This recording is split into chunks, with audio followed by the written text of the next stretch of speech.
Құрметті жас дос, біз бүгін дыбыс үндестігін оңай ажырату жайында айтатын боламыз. Дыбыс үндестігі ілгерінді, кейінді және тоғыспалы ықпал болып үшке бөлінеді. Бұнда ілгерінді ықпалға тілеу қабыл және ақпала деген сөздерді алдық. Мысалы, барлық ықпалда әріптер өзгеріп жатады, бірақ оны қай ықпал екенін қалай жылдам ажыратуға болады.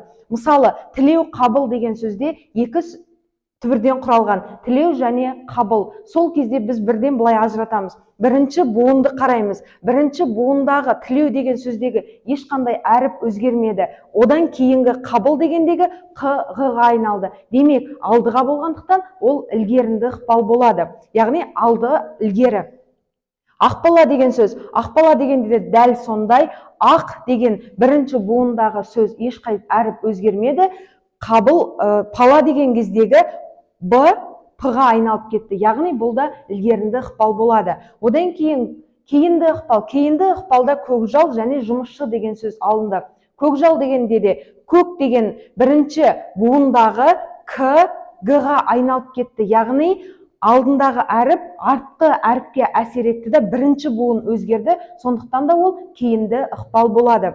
Дәл сондай жұмысшы деген сөзде де бірінші жұмыс дегендегі Ш-ға айналып кетті де бірінші буын, соңғы буында ешқандай әріп өзгермегендіктен соңғы дыбыс алдыңғы дыбысқа әсер еткендіктен артқы дыбысқа, яғни алдыңғы емес артқы дыбысқа ол бізде кейінді ықпал болады.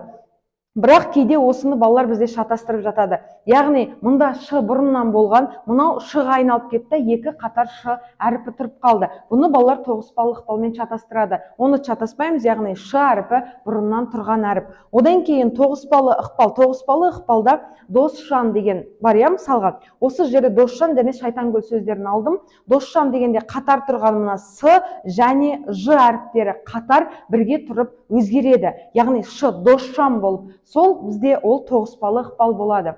Бұл жерде шайтанкөл, яғни Н, К қатар бірге қостасып тұрған әріптер өзгерді, Ң, Г болып, яғни шайтанкөл болды.